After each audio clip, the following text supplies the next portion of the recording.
by Dion Fortune, chapter 12. Methods in making a psychic attack. Hence the title of the book, Psychic Self-Defense. So this is not to fear monger. This is to get over the fear, to recognize the power you have within you, to understand that you have the power to defend yourself from anything, that you are always protected by the grace of God within you, by the universe, the angels, the ancestors, whatever you believe in. This is not about fear. This is about courage and understanding. Anyone who reads the old books on witchcraft, usually compiled by the professional witch finders from the confessions of alleged witches extorted under torture, will find that the phenomena described fall into certain broad categories which are so constant in different ages and in different parts of the world that we are left with the impression that there must be some fire behind such smoke.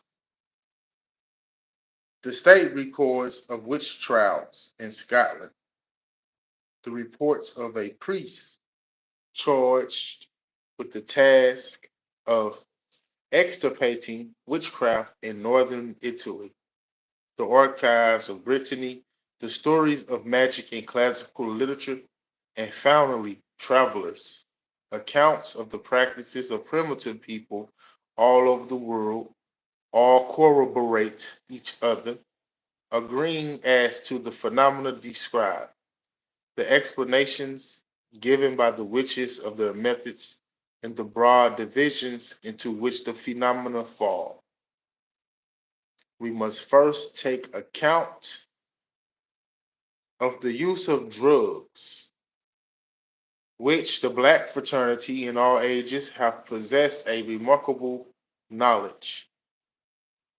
Potions, unguents, and fumigations were used extensively and among all the weird and wonderful ingredients of which they were composed, we now and again find substances which are known to be medicinally potent, like mushrooms.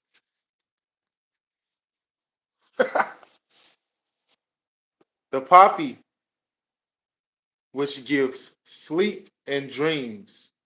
Hemp gives visions. Datura, which produces loss of memory. Blighted grains, which produce abortion. Certain insects, which are powerfully aphrodisiac. Certain barks, which are effectually an aphrodisiac in the New World. The buds of a certain cactus. All these and many others play their part in the witch brews. Paracelsus earned fame by turning some of the traditional magical brews to medicinal purposes. The Borgias earned infamy by employing them as subtle poisons which destroyed the mind without necessarily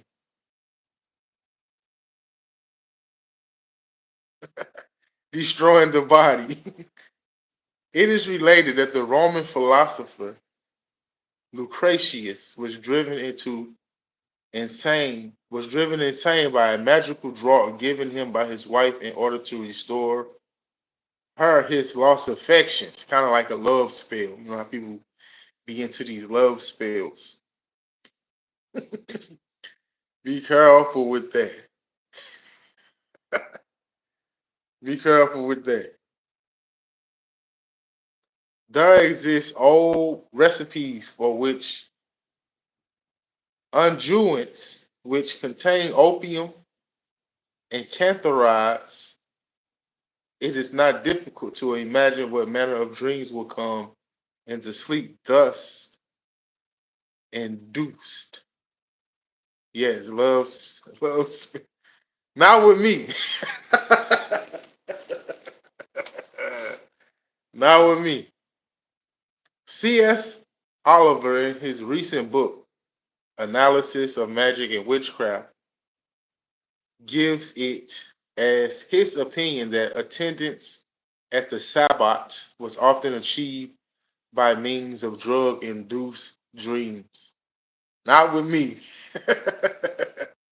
Subtle poisons also undoubtedly play a part in the effectiveness of curses, a favorite method being to make a talisman of brass, copper, or lead and fasten it inconspicuously at the bottom of a drinking vessel or cooking pot. What effect the talisman had is conjectural, but there is no doubt at all about the effect of the steady dissolving of small quantities of lead or verdigris in the food. But while all these things were a part and a considerable part of the witch cult, they cannot, strictly speaking, be considered a psychic method of attack. And we only refer to them in these pages in order that their effects may be excluded from the diagnosis. There are three factors in a psychic attack, any or all of which may be employed in a given instance. The first of these is the telepathic hypnotic suggestion. What Richard was trying to do with me, but it's never going to work, Richard. It's never going to work.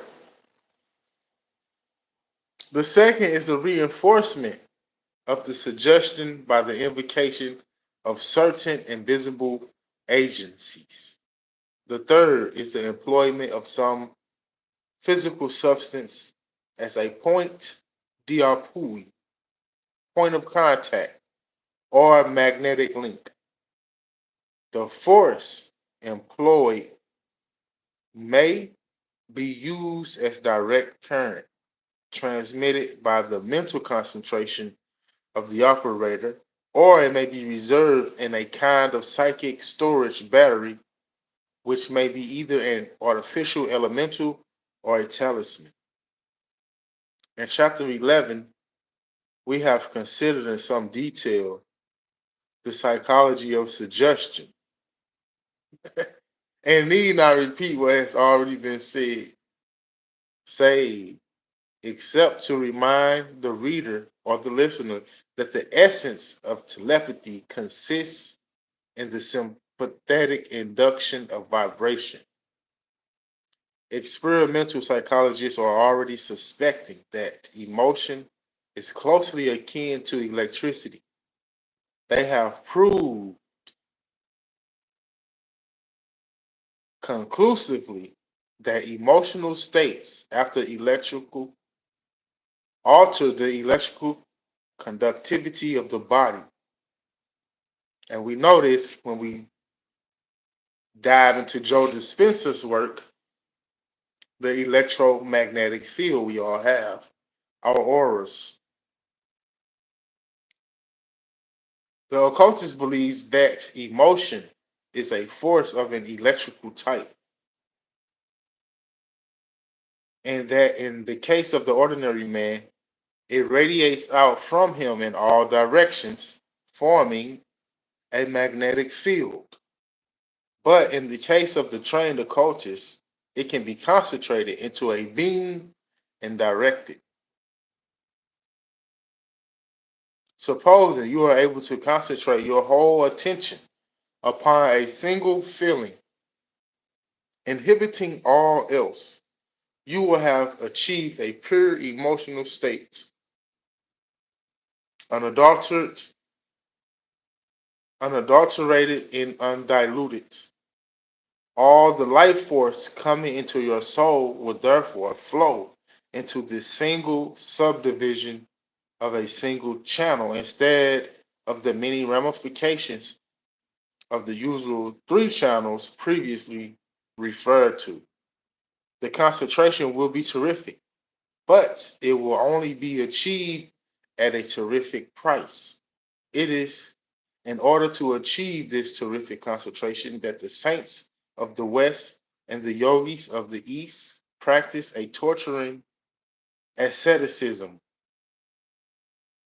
You must sell all that you possess in order to purchase the pearl of great price.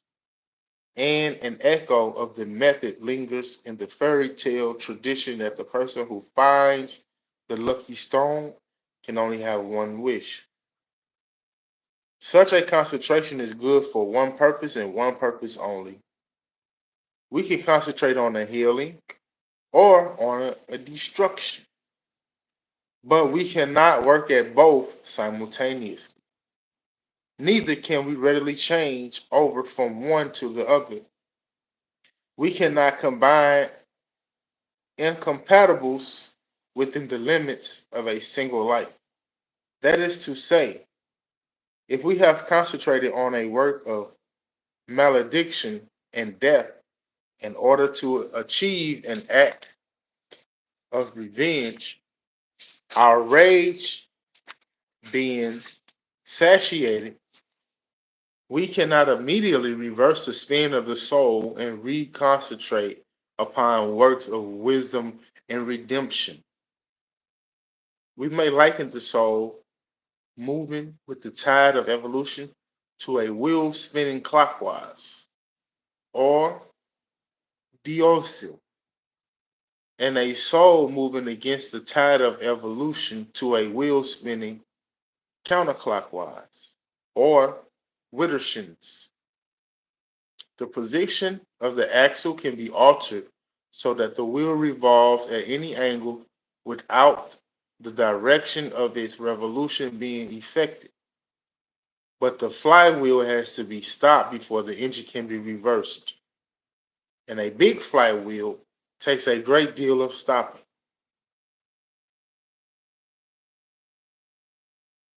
It's a good book. Most of the good stuff at the end of the book, like the last 5 or 6 chapters, she really talks about the methods of psychic defense. So that's the part where most people want to hear how to protect yourself. But what she's doing is she's trying to lead you into how to recognize psychic attack, how to know if it's you doing it to yourself or somebody else, an outside external force trying to put it on you. She's trying to give you examples, you know, give you some enlightenment, some wisdom, some knowledge to know what you're dealing with, and not just assume the worst case scenario. And one thing I do like about what Dion Fortune always say is she always say, think about if you suspect a psychic attack, right, or a supernatural attack, she always say to look for the logical stuff first. X out as much logical stuff you can X out. If your house catch on fire, don't assume somebody put a spell on you.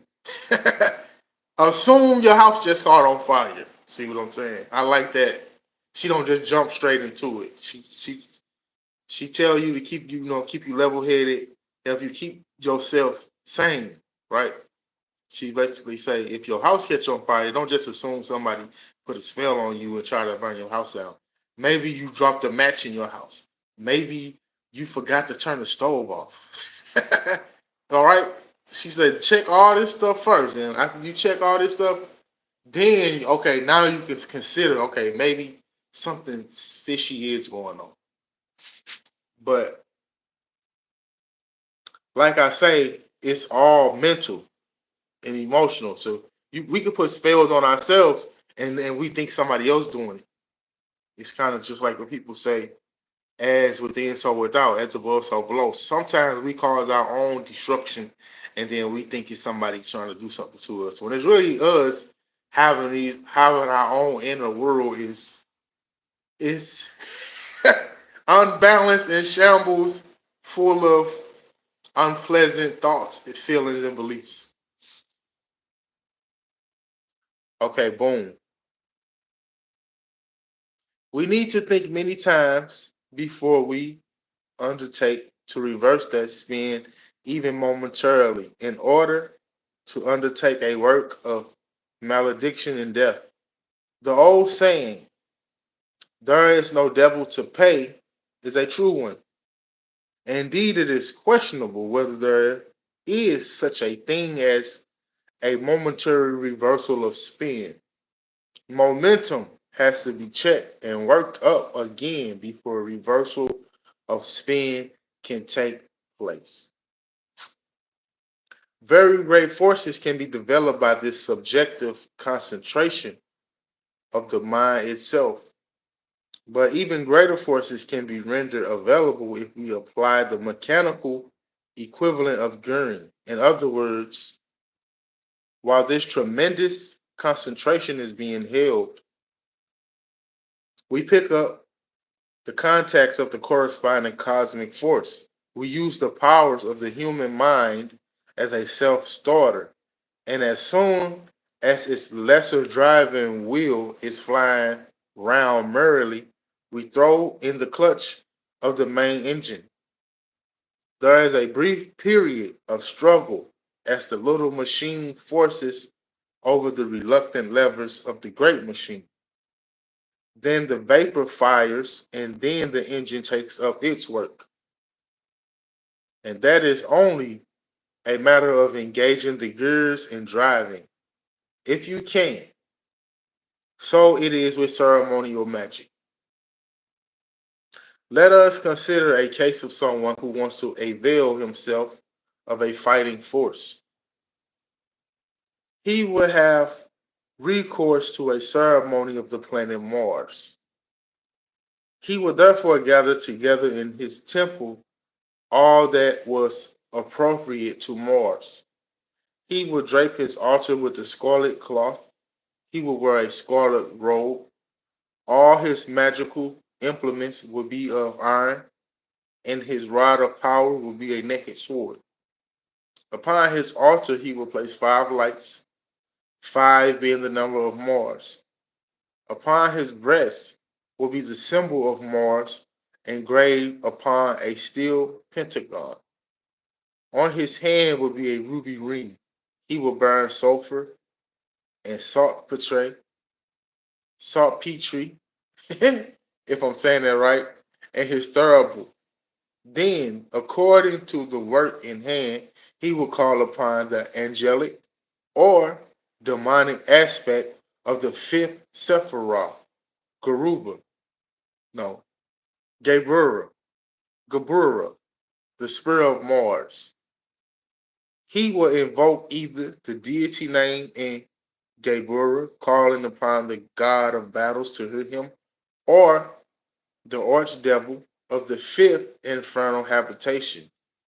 Having performed this mighty invocation, he will then offer himself upon the altar as the channel for the manifestation of the force.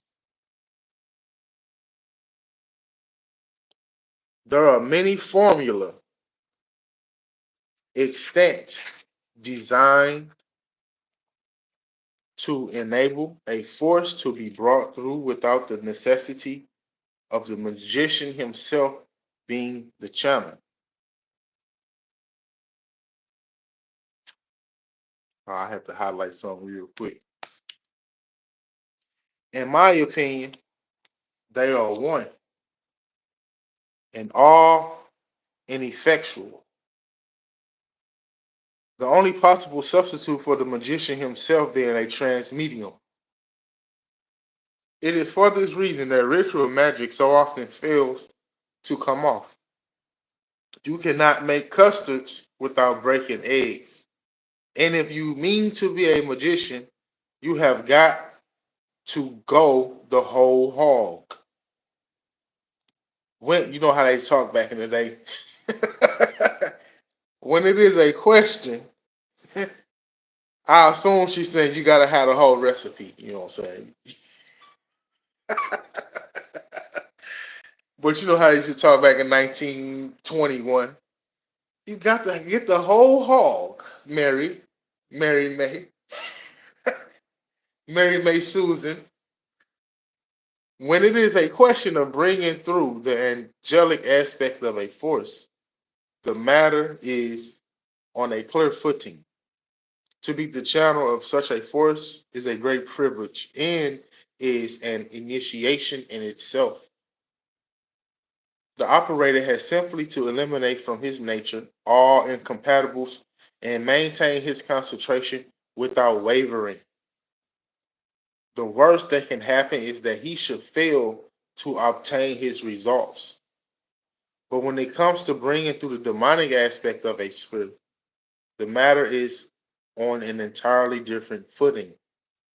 Very few people care to offer themselves for the manifestation of such a force as Asmodeus.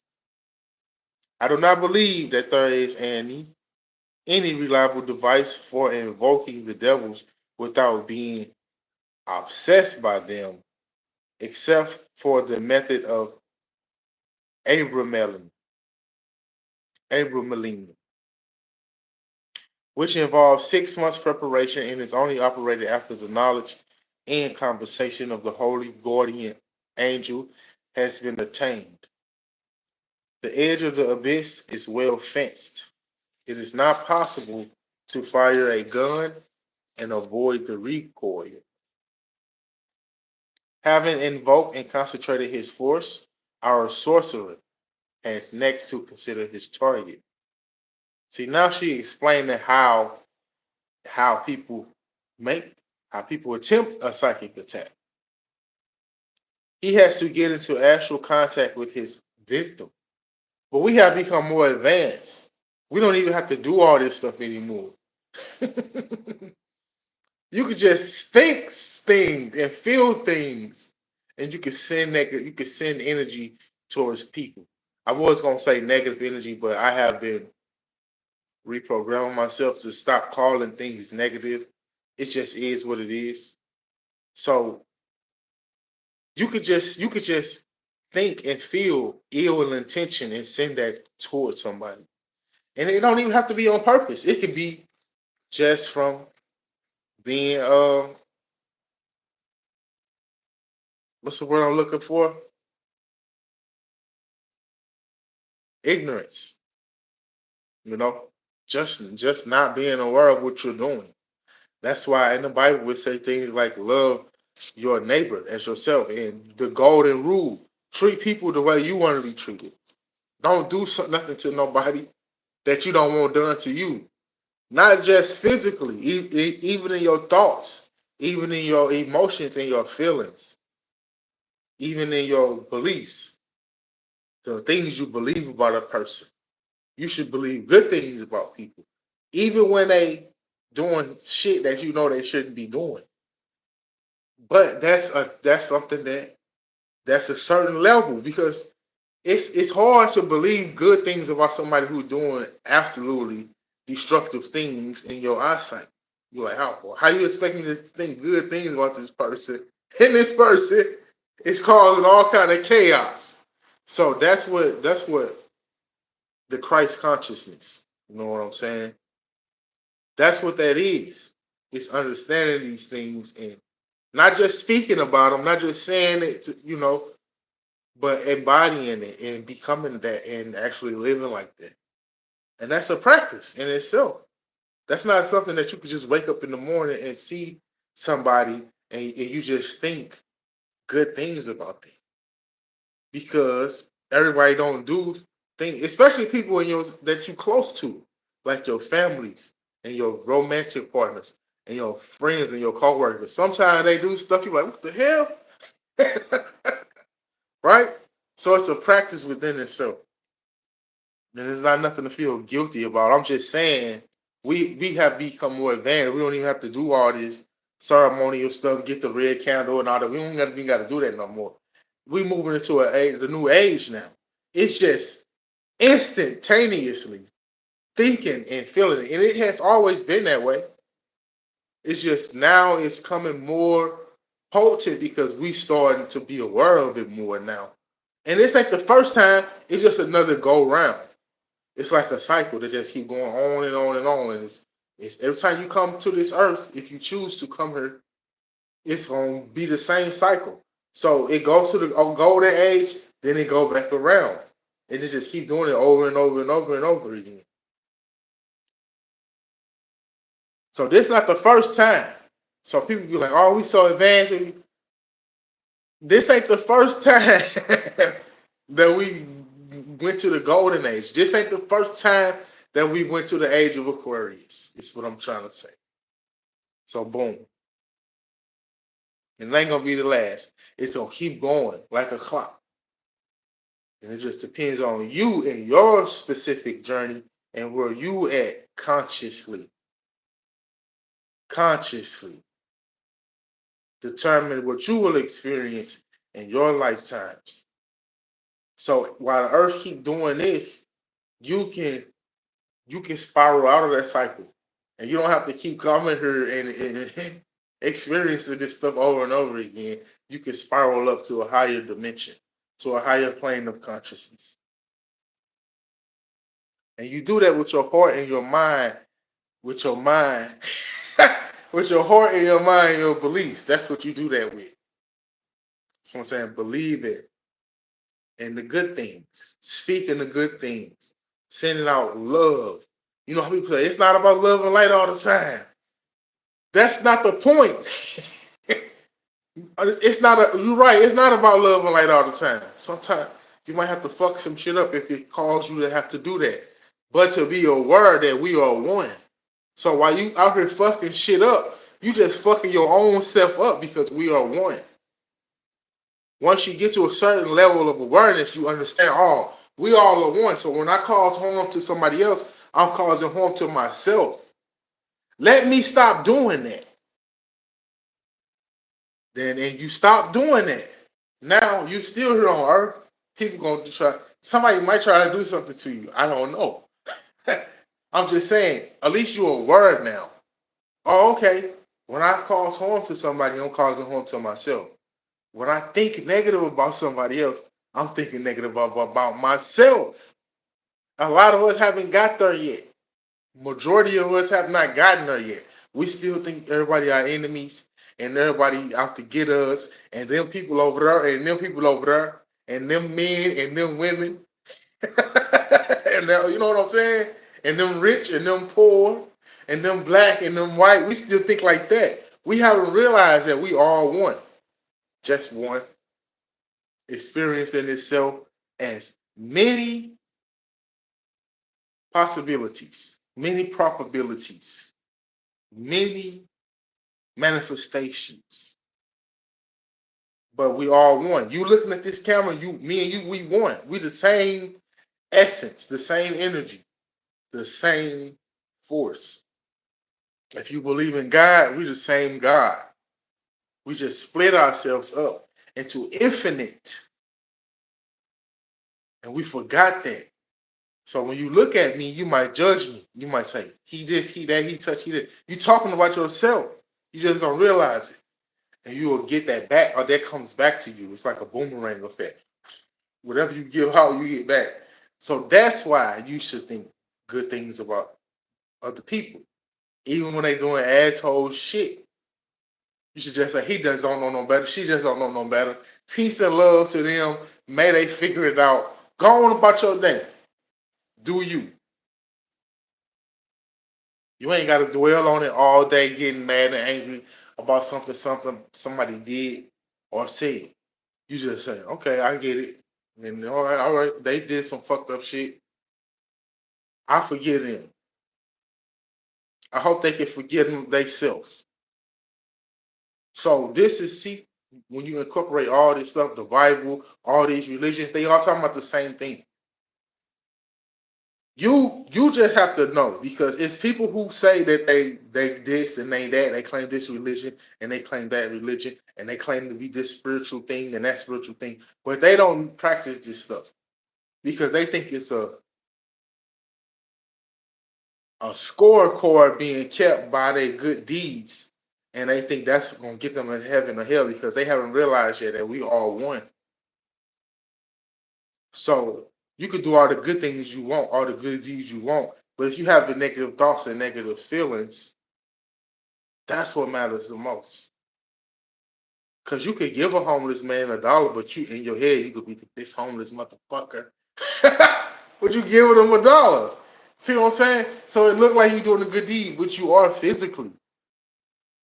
But mentally and emotionally, you're judging him or her. You're talking down on him instead of lifting them up as what Jesus would do, or Buddha would do, or whoever you say your religion or Christian or spirituality is what they would do. That's my point. I done got way off track, but let's get back into it. Remember what I said? They explaining how to attempt a psychic attack. Having invoked and concentrated his force, our sorcerer has next to consider his target. He has to get into astral contact with his victim. In order to do this, he must form a rapport. Not quite as easy as might be imagined.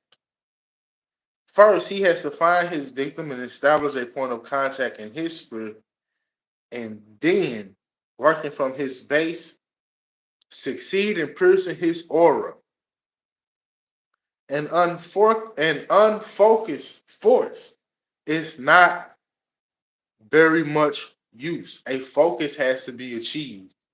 That's just another thing. Most people don't have that type of focus. So that's what I'm saying. You don't have to worry about nobody trying to do something to you. Most of us got a short attention span anyway. But there are a few people who do got the juice. But you'll never know who they are.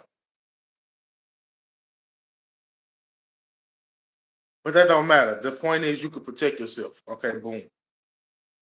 A focus has to be achieved. The usual method is to obtain some object which is impregnated with the intended victim's magnetism. A lock of hair. So that's why people steal people's hair and stuff. Nail paring or something habitually worn or handled.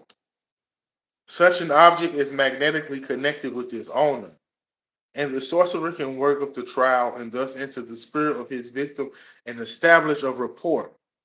He then proceeds, as does any practitioner of suggestion who has succeeded in getting his victim in the first stages of hypnosis.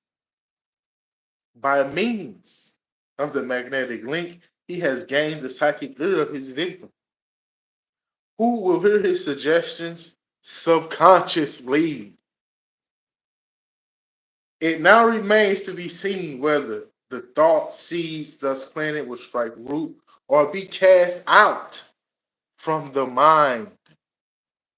In any case, the victim is rendered disturbed and uneasy. So, like I was saying, you can protect yourself easily. If you start having some weird ass thoughts out of nowhere, just get rid of them. Don't focus on them. It's that simple.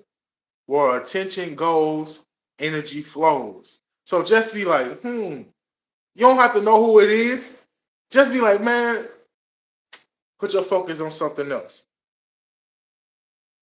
That's the beauty of having a goal in life, a purpose in life. So for instance, me, I like to make music. I'm busy making music. I'm not thinking about killing myself. You see what I'm saying? So if somebody was like, "Oh, Anthony, you should kill yourself. You should kill yourself. You should kill yourself," right? I'm gonna start thinking in my head, "What the hell?" But you don't know it's coming from an outside force. You think these your own thoughts. So you'll be sitting there like, "What the hell am I thinking about killing myself for?" And then, not that you actually really want to kill yourself. It's just a thought. You know how sometimes just thoughts just come through. You might just think of some shit like, "What the hell is that?" Just don't pay it no mind. That's all. You ain't gotta fight nothing. Just don't pay it no mind. So my point was, if you got a goal and purpose in life, you putting all your energy and attention into that anyway. So most people who do get these so-called psychic attacks is people who don't really have a goal or aim in life. They just drifted. They just drifting through life. They don't really got nothing that they aiming for. So they can easily be infiltrated mentally. And I'm pretty sure it has happened to all of us, especially being a young person. We always, most of us didn't know what we want to do with our lives. Most of us took a long time to figure out what we actually wanted to do with our life.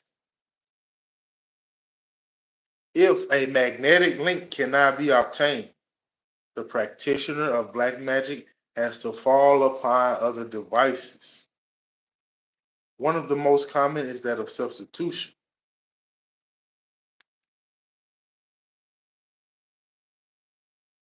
Something is chosen, and by means of ceremonial, is identified with the intended victim.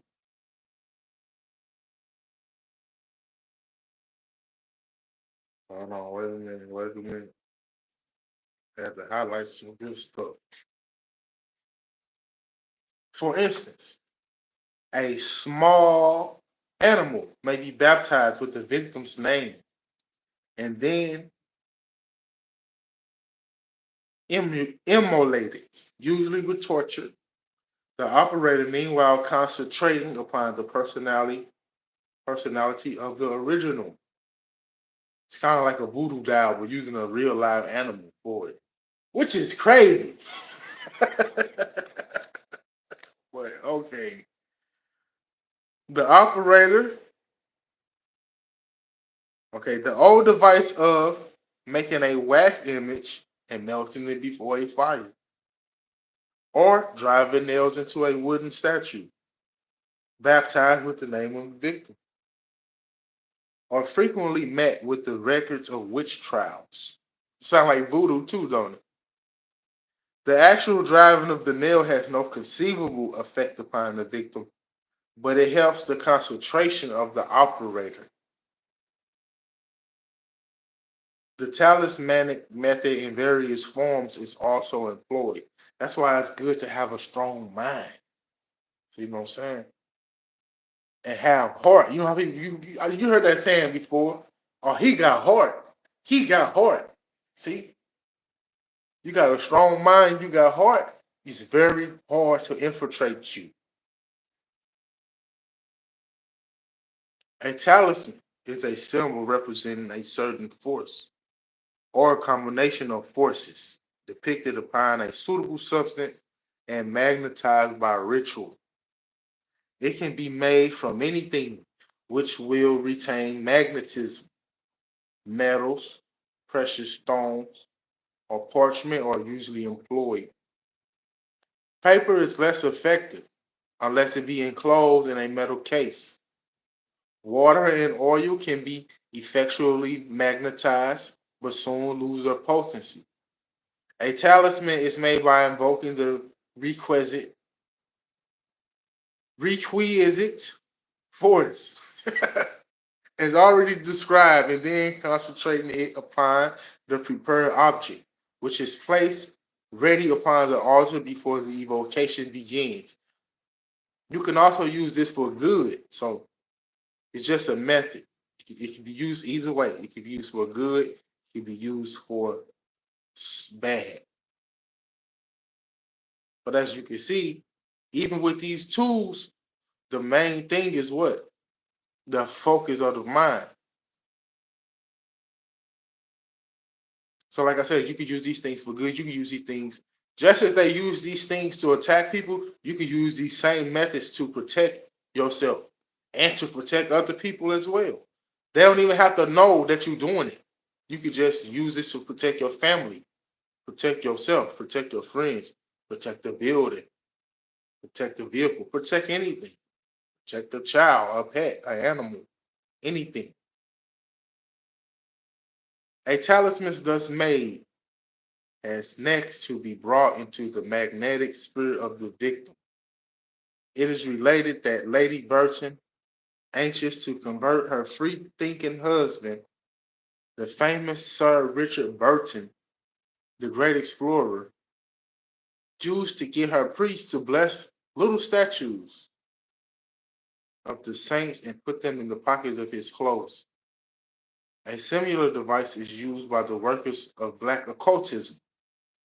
Magnetized objects are placed in the room habitually occupied by the victim or buried in his path.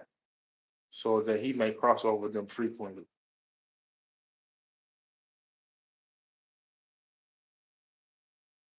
Anything which will retain magnetism, metals, precious stones, or parchments are usually employed.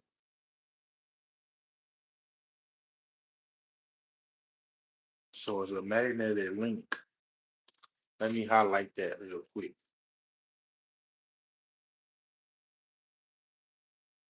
If a magnetic link cannot be obtained,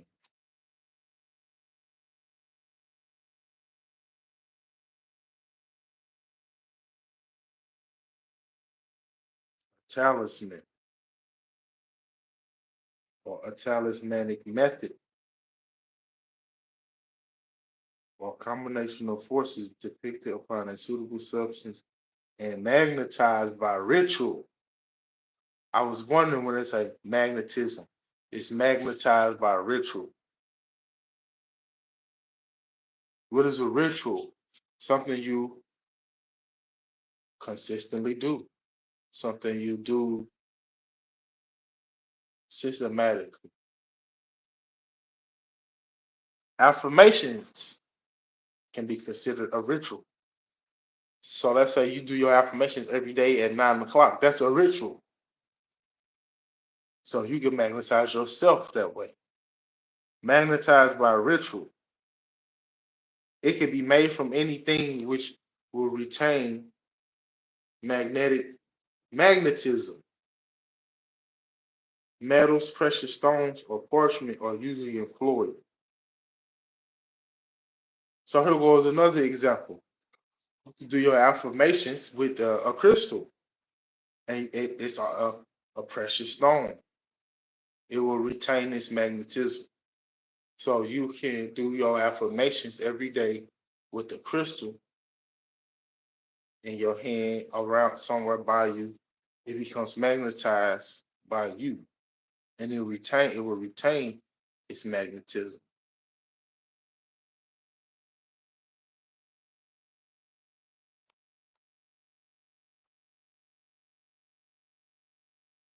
Magnetized objects are placed in the rooms habitually occupied by the victim or buried in his path so that he must pass over them frequently.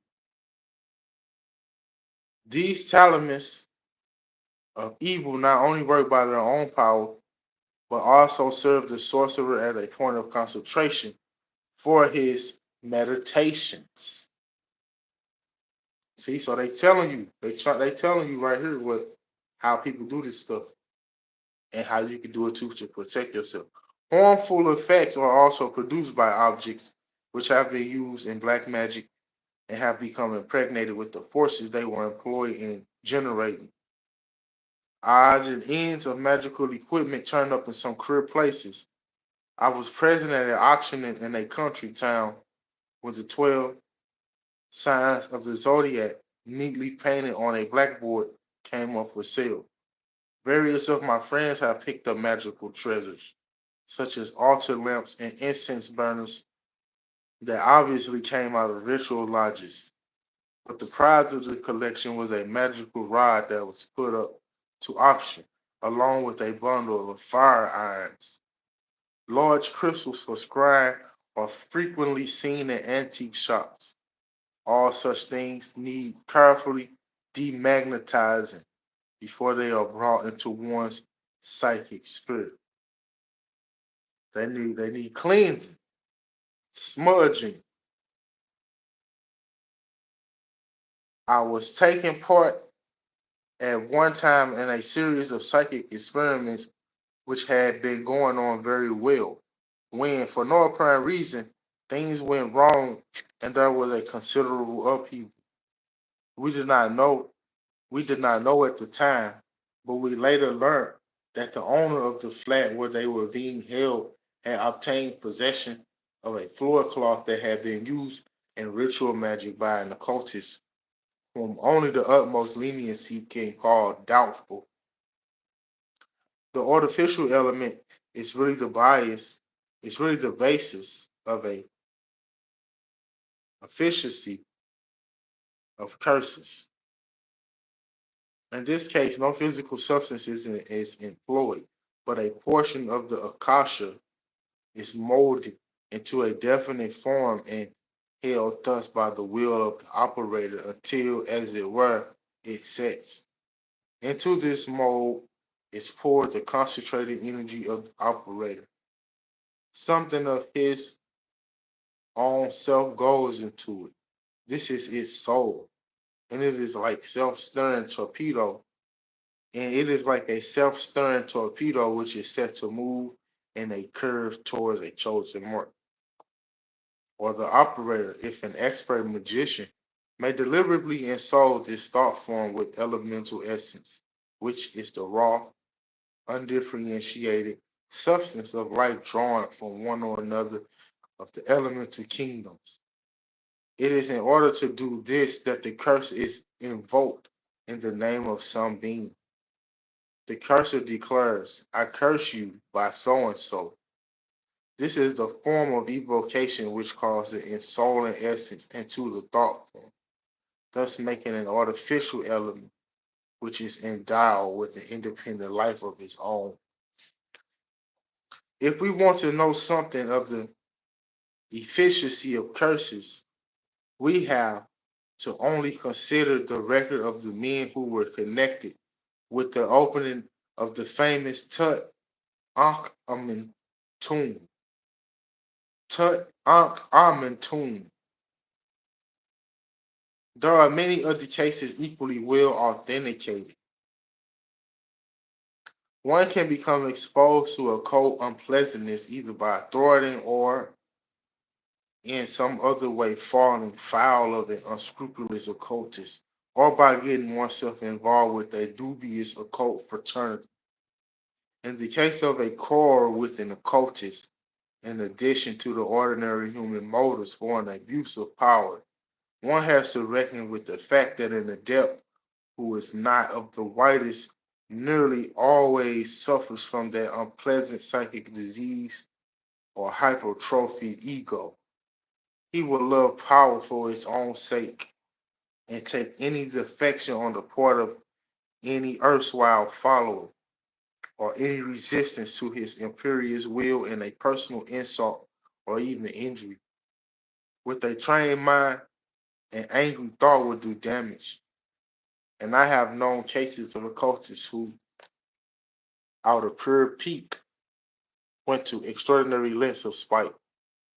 One can only hope that they did not really believe in the efficiency of what they did and were merely playing to the gallery, poor encourager less ultras, and ensure loyalty among their supporters. Another thing which is particularly disliked by this type of adept is any attempt on the part of a pupil who has broken with him to make use of what he has been taught.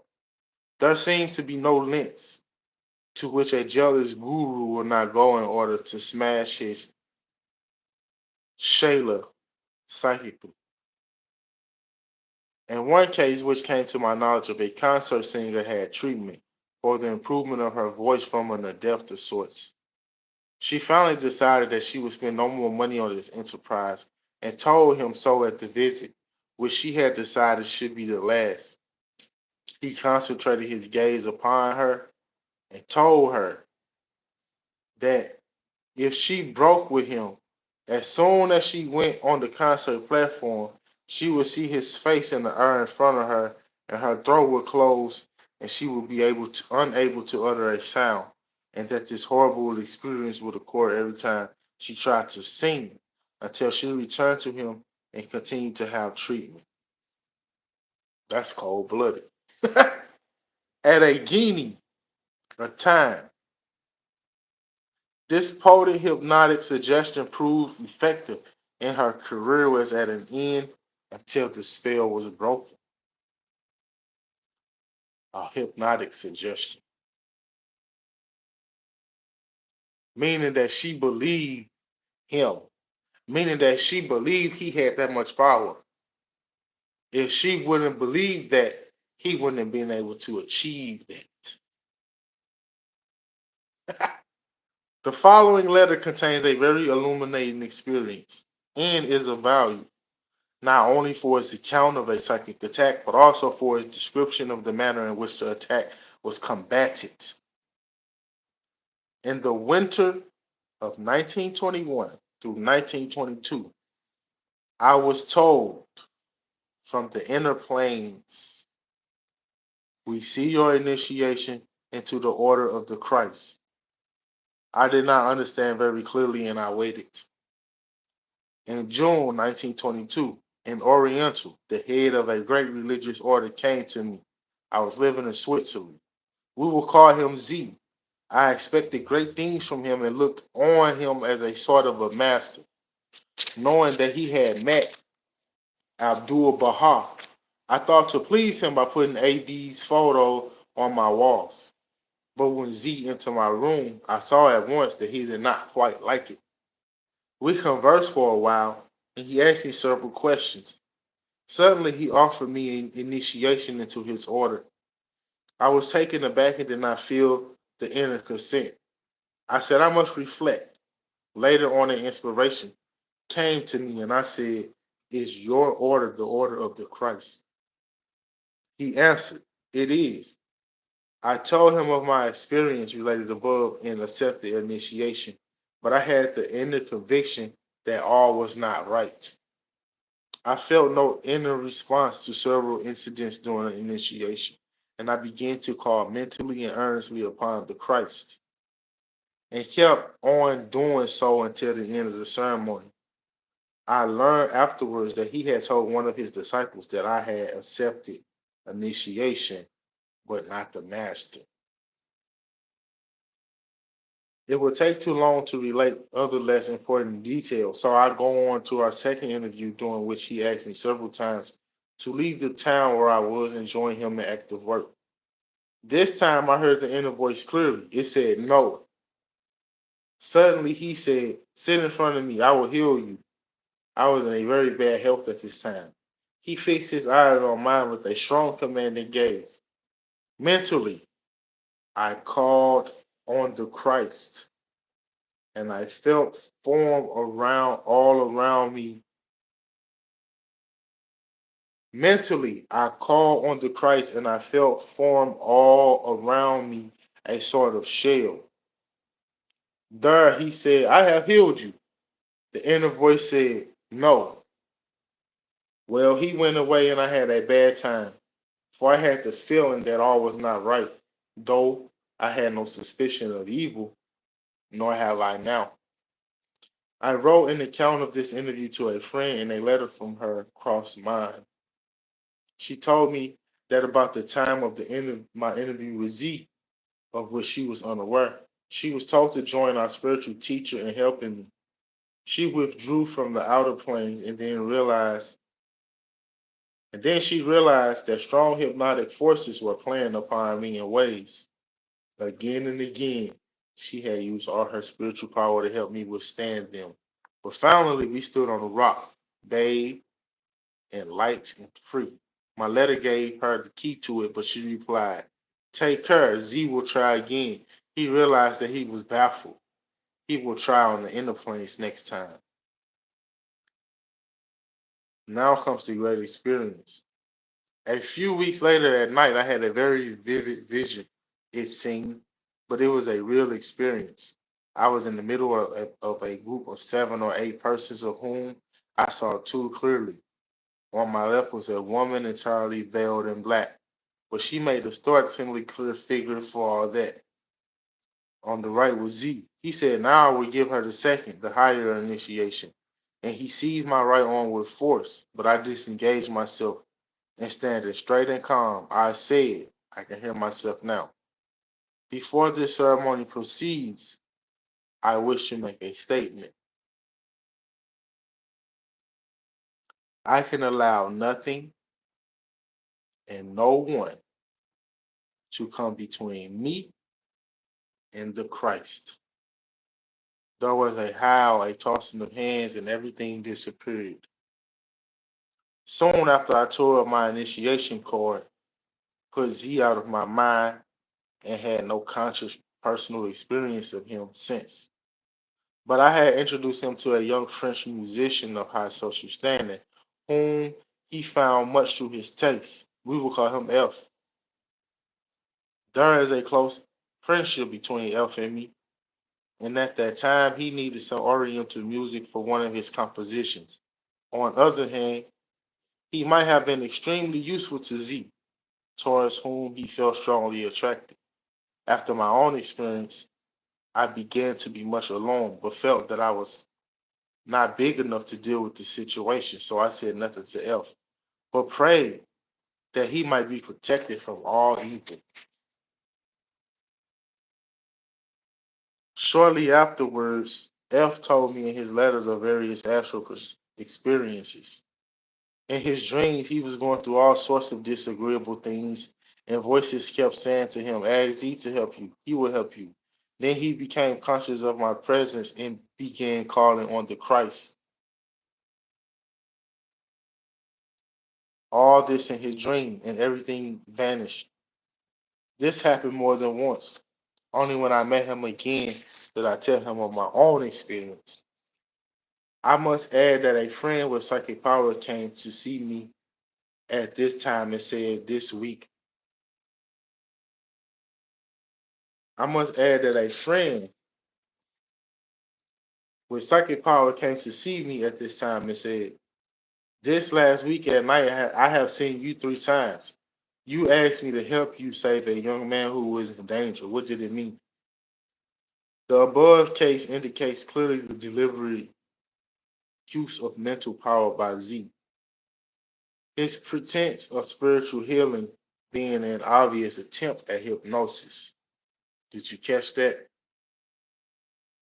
My correspondent says,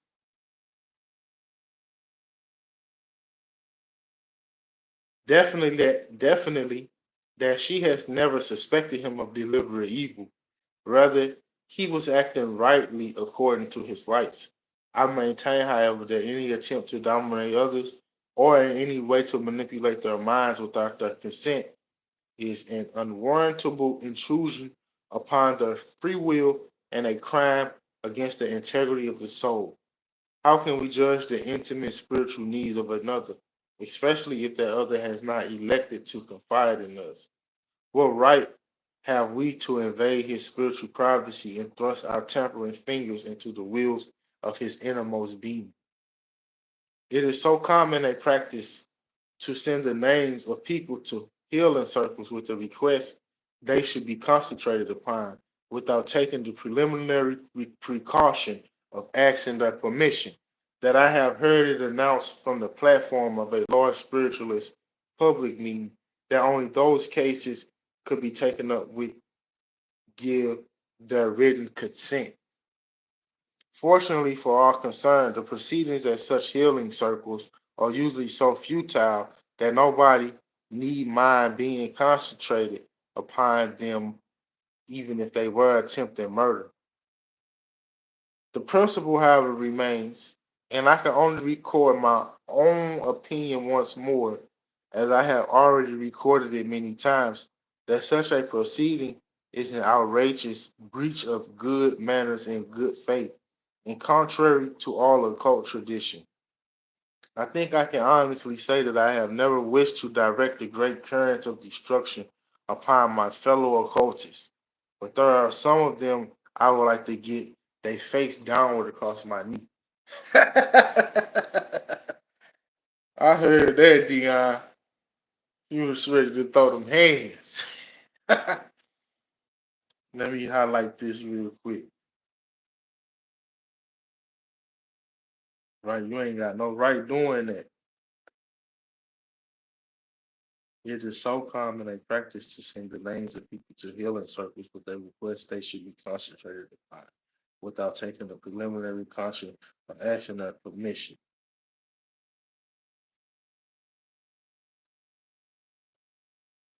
Now that's it. That was a good chapter too.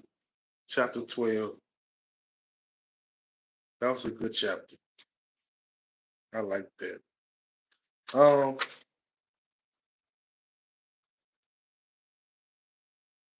okay. We got 8 more chapters left, if I'm not mistaken. 8.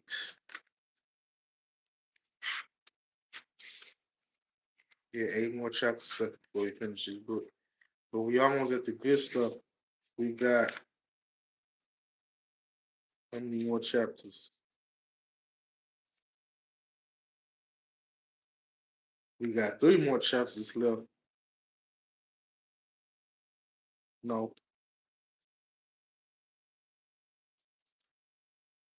We got 5 more chapters left before we get to methods of defense. So stay with me. Thank y'all who are participating in this live. I appreciate you very much. Thank you for hitting the like button. Help me get my videos out to the algorithm.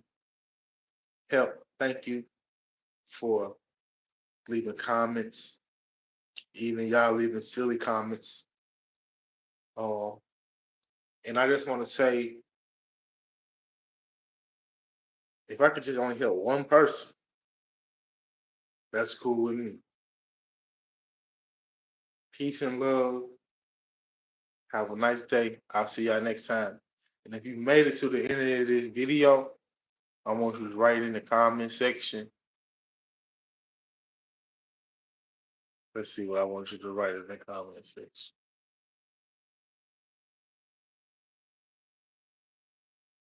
I want you to write,